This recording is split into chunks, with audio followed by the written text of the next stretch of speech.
Good morning, or evening, or nighttime. I think it's safer to say night. Nighttime. Well, good night. It's time for the Yawn podcast. My name is John. And I'm Jadon. And we're here to do another episode for you. It's been 3 weeks? About a month since we recorded our last episode. Yeah, work and life is tough. Yeah, I can definitely vouch for that. What's been going on over here in our lives? A heck of a lot of stuff, let me tell you. On the last one, we did talk about how I got a job, so that's been going on.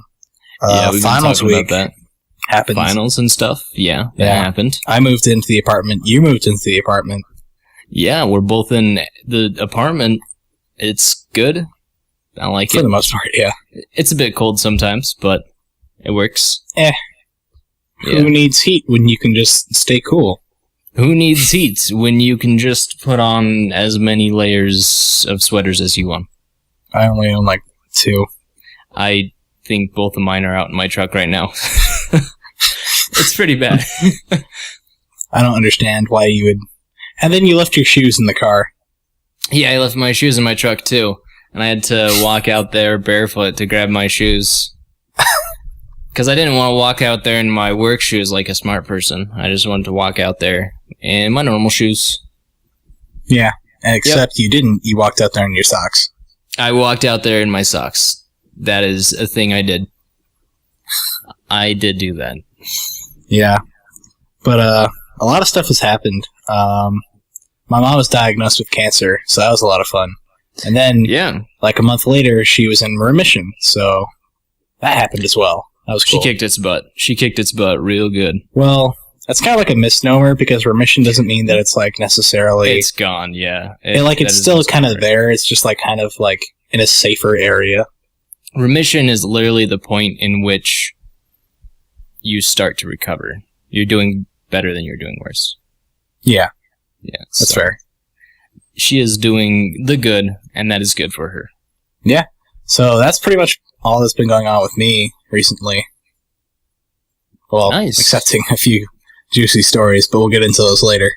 Yeah, I've just been working and paying rent and doing my normal routine. I'm so proud of you. Yeah. What a model citizen. Yeah. I'm such the model citizen.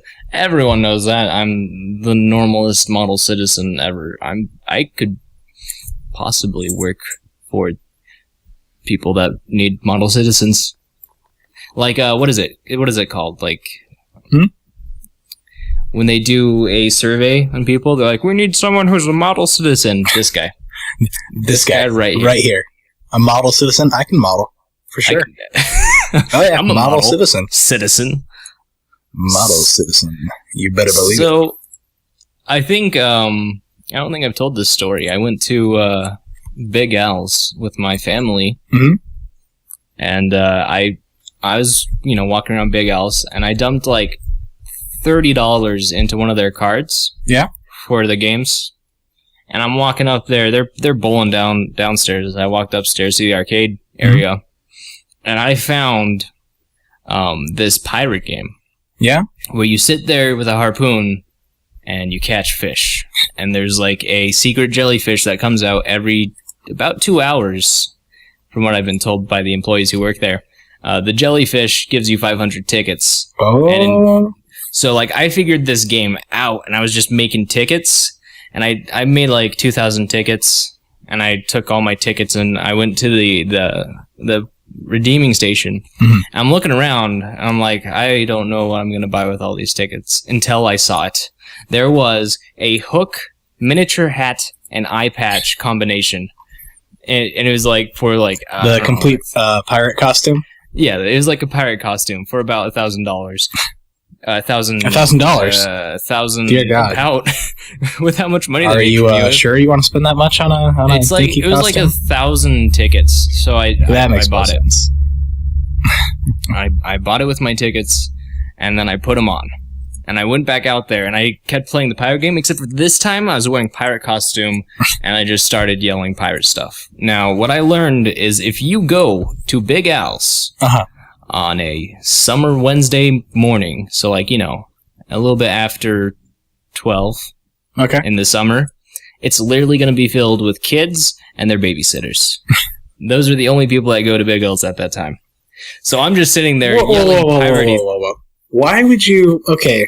My brother was in town from college. He's in, like, grad school. No, I'm not asking why you were there. Like, you're an adult. You can do whatever the heck you want. Why you bring kids there? Yeah, if you're a babysitter, why would you bring a child to Big Al's? Because it has arcade games. Yeah, but, like, the chances of them getting, like, hurt or, like, missing or something, like, increase astronomically. I don't know. It was full of kids. Just full of kids. Yeah, like, I'm not questioning the fact that they were there. It's just, like, don't get it. Yeah. So I'm just sitting there, and I'm yelling out piratey things like, "Yar, there be a shark on the left side!" And on the poop deck. Catching sharks, basically what I was doing, just playing the harpoon game, catching sharks. And I noticed a trend, like kids starting to come over and play with me. Yeah. And I was like, okay, this is working in my favor. So I kept doing it. I did this for the next 30 minutes until like the big bonus jellyfish came out of nowhere. And then I was like, there she blows! And by this time I had like 6 kids around me. Mm-hmm. And they were all firing at the jellyfish, and I finally got it. And I was like, them who be getting caught be lucky, and there be plenty of luck going round today. And nice. I think by the end of it, I had at least, I want to say about 3,000 tickets, and they're just pumping out, and I'm doing piratey things. Doing piratey things, you know. Best way to pick up single babysitters of all time. Period. Single babysitters while doing pirate things like not raping and not pillaging and plundering? Yes. The best way is to entertain children at a Big Fives. Kind of creepily, but pretty creepy. If creepy is all you can manage, it's better than what I can do, because I just kind of stand there. But hey, it kind of worked. They liked it. They really liked me. They thought it was funny. And the cashiers at Big Al's thought it was hilarious. That's awesome. So it was a win-win for everyone. I've only been to Big Al's like once, and it was for a birthday party. I had kind of fun, but not really. It was just super loud. Big Al's is Big Al's. It's like Chuck E. Cheese, but without pizza. That's like the worst, actually. Like, I've been to Chuck E. Cheese before, and I've hated that. But, like, Boondocks, it's fine. It's great. It's awesome. So, like, there's, like, obviously a divide between, like, Chuck E. Cheese and, like, a place like Boondocks. Yeah, definitely. Chuck E. Cheese is probably one of the weirder places on Earth. Like, who comes up with that idea? All right, guys, here's what we're gonna do. We're gonna get a whole bunch of games for kids to play. Okay. And then while they're playing them, we're gonna have a giant guy in a giant rat suit just walk around. And he's gonna tell them to buy pizzas. And the kids will buy the pizzas. And then the parents will bring the kids here on the birthday to buy the pizzas. Frank, that may be the best idea I've ever heard of. Give this man a promotion.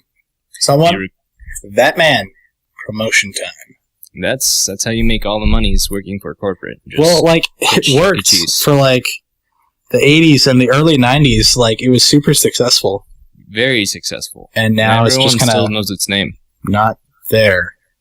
It's like they compare stuff still to Chuck E. Cheese. Yeah. Like Big Al's is being compared to Chuck E. Cheese.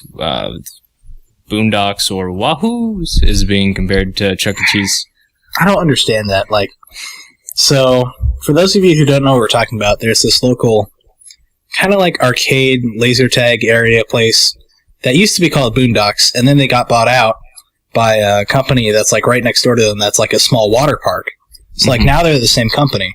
But because Boondocks is like a national corporation, they couldn't keep the name Boondocks. So they had to change the name. And the name they came up with was Wahoos. Wahoos Family Fun Center. Out of all the things that you could have named that, why would you choose something like Wahoos? Why not just call it Happy Fun Times? Wahoos is pretty interesting. I don't much care for it. The name. No, I don't get it. Like, it's like they didn't even put any effort into it. They're just like, just call it whatever. happy fun times. Call it. What's the noise that the kids make when they play here? Wahoo, Don. Wahoo. And put a Z on it. Kids like Z's. I hear kids like spelling stuff with Z's, like the word laser. Why doesn't that have a Z in it? We should put Z's in that. Z's in laser tag. Laser. Laser tag. Done. 10 out of 10. Hotter than a hot basket. I remember one time, I was there at, I'm going to call it Boondocks just because I hate the name Wahoo so much. Wahoo! I was at Boondocks and with my church group, and do you know Weston? Yeah, I know Like, he's this really, really short guy. Like, he comes up to, like, maybe my waist height. Of course I know Weston. Naturally, we got on one of those two-seaters, and he drove, and I got in the little sidecar. But, like, the sidecars are, like, super cramped, so, like, my knees were up to my chest, and I was just like this. And then, like, Weston has to, like spread out to, like, reach all the pedals and stuff. It was awesome. Weston's a silly guy. And then, if you want a kid who's been born and raised on the internet, Weston's. In West Philadelphia, born and raised? Weston's. That's something I'm starting to notice. These kids, these new generation of kids, they're ridiculous. Like, how do you mean? I was at a party, a house party. Yeah. Kind of. It was like a theater get-together thing, like, last year. And there was this one kid. I want to say he's about 10, 11, maybe even 7. I'm not that good with age. So, he's playing Assassin's Creed on his Xbox, and he's playing it like a Let's Play. When every character has their own personality and everything. And it was kind of sad, because it was... I'm just watching it was sad. I'm watching this kid play this game, and he's just... I mean, it's not sad that he's playing the game. I feel like people should play games this poor child, he's having fun. I feel that people should play games however they find it's best to play games, however they like, you know? Mm-hmm. But it was just hard to watch. It was hard to watch this kid go through a game in a style that I would never choose. Like, a single-player game, you're not really recording anything. I mean, I'd just do the objectives and have fun with the gameplay. Yeah. But he's coming up with voices for characters, and, oh man, the kids these days, he wasn't recording or anything, or? Not recording just him on his own. We were just at this party, and this kid decided that he was going to play Assassin's Creed, and was making up voices for characters, just bumping into things. Oh man. Whatever tickles your pickle. Kids. And it's not the only time I've seen that. What do you mean not the only time? I've seen other kids do that too. What? Yeah. I guess I don't understand. I don't understand the newfangled generation. Imagine someone doing a Let's Play where no one watches, but they do that all the time. Oh, you mean like our podcast? Oh, I'm sorry. Low blow. But it was directed at myself and kind of you. And the few people who watch us. But I still love them. Shots have been fired at the audience. And also at ourselves. In an awkward, roundabout way. But still. Yeah. Yeah. So, movies. It's summertime. Yeah. I feel that we should talk about summer blockbusters. You do? I feel that is something necessary that we need to talk about. So, let's see what's in the movies. Movies. Okay, here we go. Oh. You got it? I got movies up. Are you ready? So ready. Okay, first movie. Jurassic World. What do you think about it? I haven't seen it. Second movie. Inside Out. What do you think about it? Inside Out? Dude, it was released like 2 days ago. I haven't seen it. More thoughts on concept. Concept? Yeah. Jurassic World, I don't know. I'm kind of suspicious because, like, I don't know, I just feel like it's, I don't want to say done already, but, like, I don't know, maybe I just didn't get the whole hype thing. Well, I remember the first time I watched Jurassic Park. Yeah. And, like... I mean, who doesn't? It blew my freaking 12-year-old mind, the dinosaurs. So, for a fact that I've never seen one come out in theaters. Yeah. I've just never seen it. So, for there to be dinosaurs in theater, that's pretty freaking awesome. I haven't seen it yet. but I hear only stellar reviews of it, and it looks pretty awesome. Plus, it has Chris Pratt in it, and I feel like Chris Pratt is becoming the new, like... he's the becoming... new Harrison Ford. I don't know if I would say Harrison Ford, but I really like him in Parks and Rec. I really like the stuff that he does. He's Inside Out, I don't know. Well, I really like the concept of Inside Out just because it really hasn't been done all that much before. You can call me a snob if you want, but like, let me look this up really quick. I want to see what the ratings are. It's gotten great ratings. Like, I think I saw 9 point something. Yeah, Rotten Tomatoes gave it 98%. Yeah. Which is kind of surprising, actually. Rotten Tomatoes is... yeah, it's a concept that hasn't been done before, but again, it's another Disney Pixar 3D animation kind of thing. Yeah. And, I don't know, you didn't talk about Tomorrowland, which... I didn't bring it up yet, yeah. I was going to. I kind of wanted to talk about it. I haven't seen it, but I was really excited for it when I first watched the trailer, back when they first were showing the trailers in, like, movie theaters. I was watching some other movie, and the trailer for Tomorrowland came on. I'm like, oh, cool. This seems like a really cool concept. I wonder where they're gonna take it. And then the second trailer came out, and I watched that, and I'm like, great, I can guess the ending. This ruined everything. That sucks so bad. That's the same thing with me and, like, anime openings. Yeah? I really do not like watching anime openings anymore, because if I watch it, I'll know the whole plot of the whole show just instantly. Because there's shows that just, like, here's everything that's about to happen. Yeah.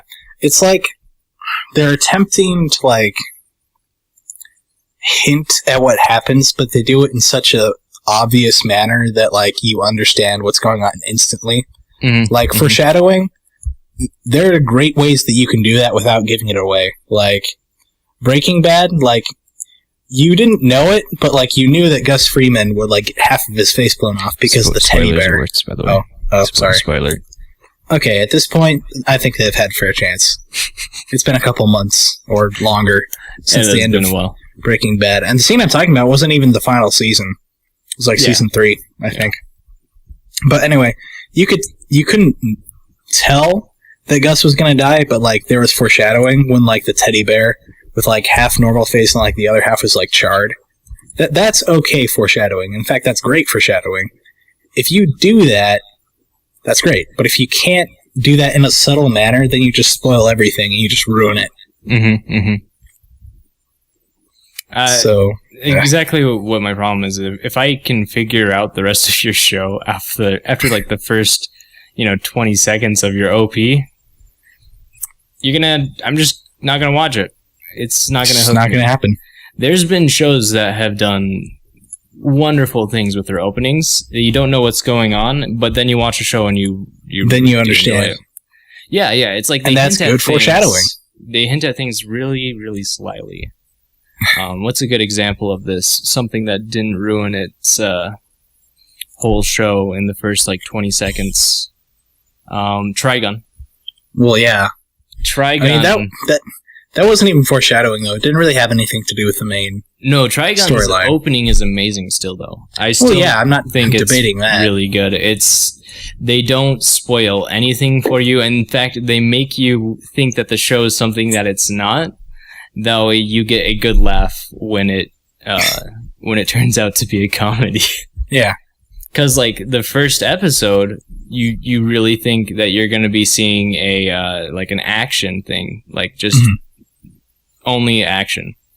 And then the OP reinforces that thought. And then you actually watch it, and it's real funny. It really is, though. I think that a lot of new shows are kind of losing sight of what it means to get attached to a character. Like, a lot of shows start off with like a lot of intense drama and like attention getters, and this person's a feisty person, and so you'll like them. Mm-hmm. But like, I think that just like kind of estranges some people to that character, because like, how many people do you meet in real life that are just like super intense right off the bat, and they're a really feisty person, and this is blah blah, and I'm gonna be all intense because that's what dramas are like. No, people aren't like that. Like, mostly when you meet people, they're either going to be, like, super polite and, like, you aren't going to know much about them, or they're going to be kind of funny. And then you get to know them, and then they might turn out to be super intense, which is what Trigun did really well. It's like, when you first met the main character, like, he was just like a walking joke machine, which was okay because, like, the jokes were funny, and you're like, oh, that's so cool, I like this guy. But then when it started to turn more serious, you were attached to that character already, and that made the drama a lot better and a lot more intense because you actually cared about the main character. Because, like, I just watch all these new cop shows and, like, I don't care about these people. This is like everything else that I've ever watched. Yeah. I've just been watching a lot of shows on Netflix recently. Yeah? Some of them hook me and some of them don't.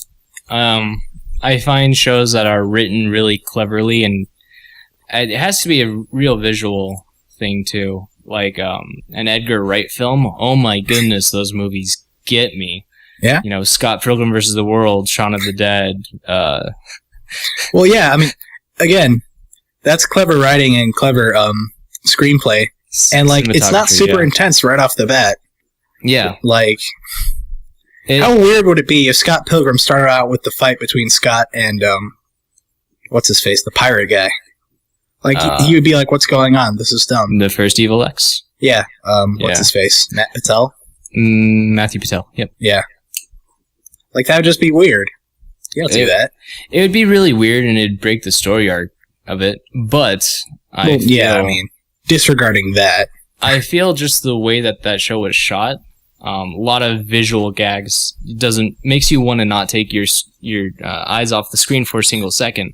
Like, there are shows that I kind of watch and then I find myself looking away because, you know, it's just dialogue. It's just two characters on a screen talking with cuts in between the two looking at each other talking, and I find that visually boring. Well, yeah, and then you see, like, Scott Pilgrim vs. the World, and things are coming into frame in funny ways, things are leaving frame in funny ways. It's just hilarious to watch. And I find with Edgar Wright films, I've seen at least every single one of his movies, you know, feature movies, at least 2 or 3 times now. Yeah. And I'm still finding new things, new little gags that he throws in there. And honestly, 10 out of 10. If Edgar Wright were to release a new movie right now, I wouldn't be recording the podcast. You'd just be watching it. I'd be watching it right now. Nice.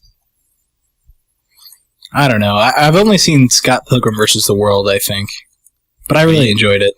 You gotta watch the rest of the movies. If you don't work tomorrow, we're gonna watch we're gonna watch some of the Cornetto trilogy. You can choose which one you want to watch.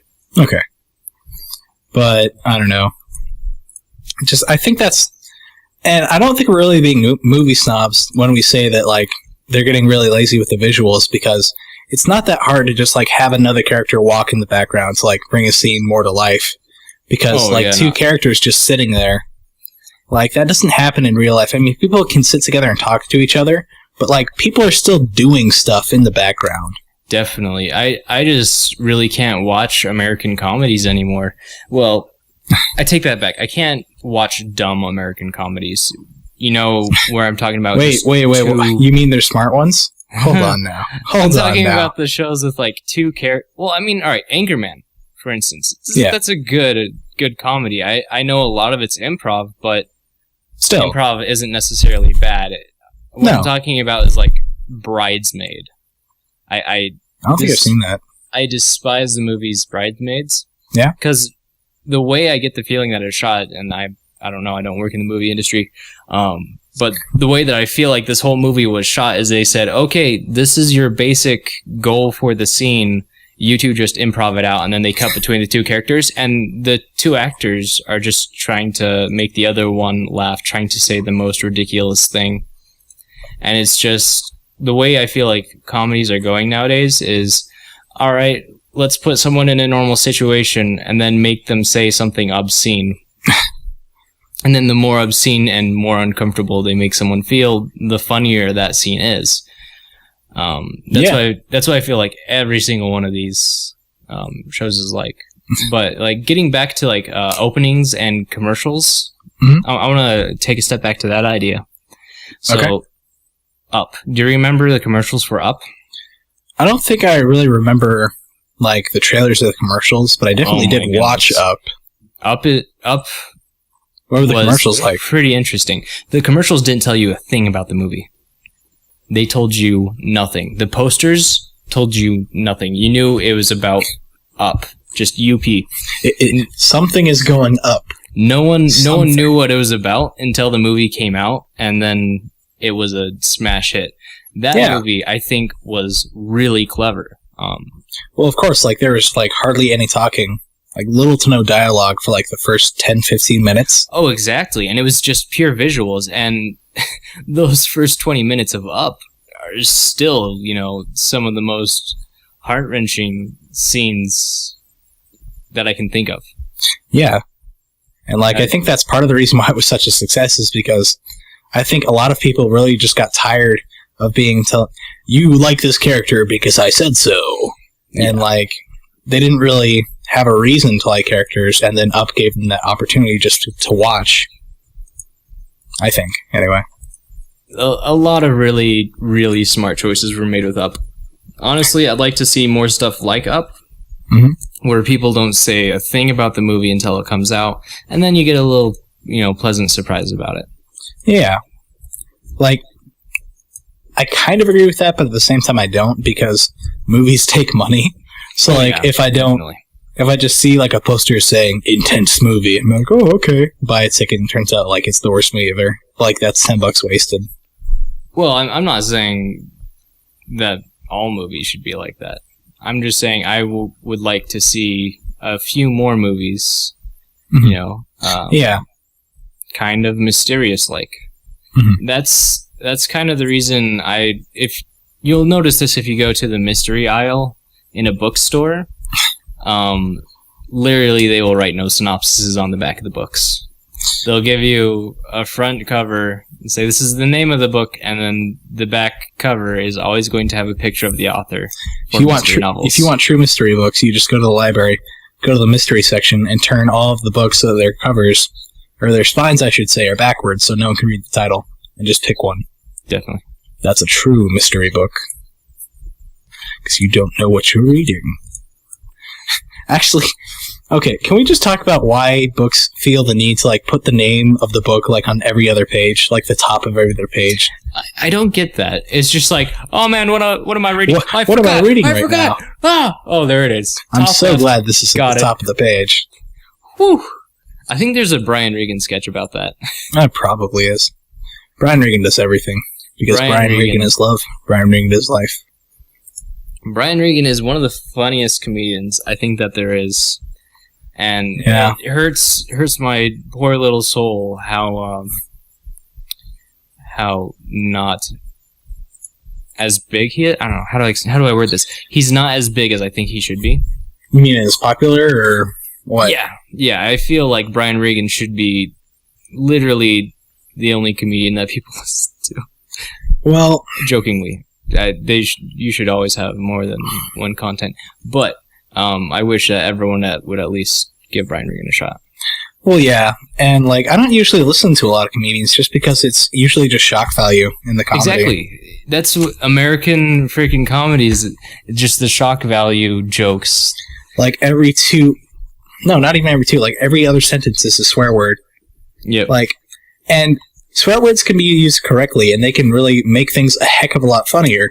But if you use them every 5 seconds, it gets old, and it gets old fast. I think that you'll agree with me. The funniest thing in the world is Bill Nye the Science Guy saying fuck. Yes. Funniest thing in the whole world. And that's because he doesn't swear. No, it's because you know him as Bill Nye the Science Guy who taught you things in 2nd grade. Exactly. And when your whole persona is just cussing and then it becomes normal, it's no longer funny and you lose your shock value. The shock value isn't shock value, it's just average everyday. It's like eating oatmeal. It's what you're used to. It's bland. But there's a place for it and people like it.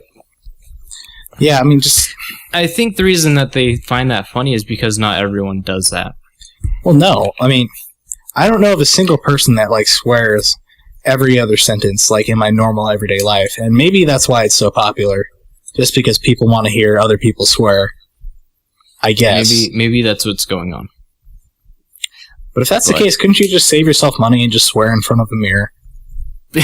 Something like that. You could just look up swear words all day long, and you'll in different languages too. You'll have comedy for years.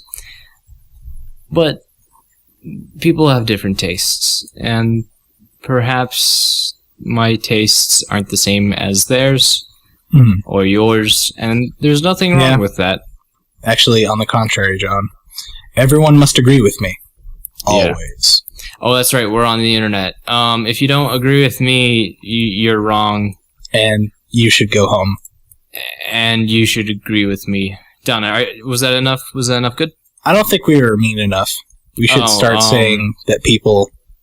your opinions are not right because I don't believe them. And I am clearly better. Clearly. Does that work? Mm-hmm. Or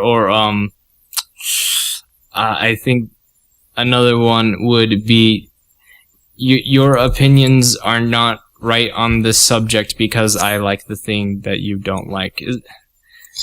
I don't know. I don't think we're rude enough for the internet. I think we should just stop.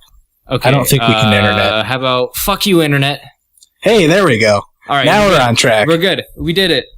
We did the thing. We did it good. We did the thing. Or internet. bad. I actually really, really love you, internet. No, he doesn't. Don't change. He wants you to change because he's evil. I don't really want you to change. Don't listen to him. He's lying. But I don't know. The other time I talked about pet peeves. So I was literally about to mention my pet peeves. I'm like, oh, wait a minute. We already did that. We do pet peeves all the time. Well, yeah. But like, something I just find funny, like whenever I'm working in the drive-thru, our new policy is like to triple check their order, which I think is kind of dumb, especially like if you only order like two things, like a coffee and a sandwich. Mm-hmm. Like, why should we need to triple check that? But we have to, because, policies from the higher ups. So we do that. So he gives me his order. I'm like, blah, blah, blah. Is this your order? There's like a 10-second pause. Sure. You don't know what you just ordered? I'm like, come on. It's like two things, and you don't know what you just ordered. So, like, the best you can say is sure. Okay. Whatever. Yeah. And it, like, happens all the time, and I'm like, oh my god, you people. Do you just not care what you get? Is it that so? I'll just give you whatever's cheapest. What's also funny is when their order comes out to 666 and they freak out and they order something else. I don't know, that's happened a lot of times, but they've never freaked out. They're just like, oh, okay. All the times that's happened to me, it's like, oh, 666, can I get like a small fry or something too? Sure. Yeah, I'll see why not. If you would like this, I can do. Yeah, it was so funny though, like, one morning we got 6 orders in a row that totaled out to $6.66. And then, like, as soon as I finished taking, like, that final order, the screens that all the orders are displayed on, they, like, turned off. And so we turned them back on, and when we did, they were, like, this bright red. I'm like, I'm gonna go now. I'm gonna leave. Hello, Satan. I feel uncomfortable. You know what movie I liked recently? Oh, which one is that? Edge of Tomorrow. I might have seen it, but it's not clicking. That's the one with Tom Cruise in it. And whenever he dies, he comes back and he tries to beat the aliens. It's based on a manga that you might really like. I don't think I've seen it, actually. The manga is like Live to Kill or something like that. Oh, geez, I'm gonna butcher that. When did it... Uh-oh. Give me a second. All you need is kill. Oh, when did the movie come out? It came out last year.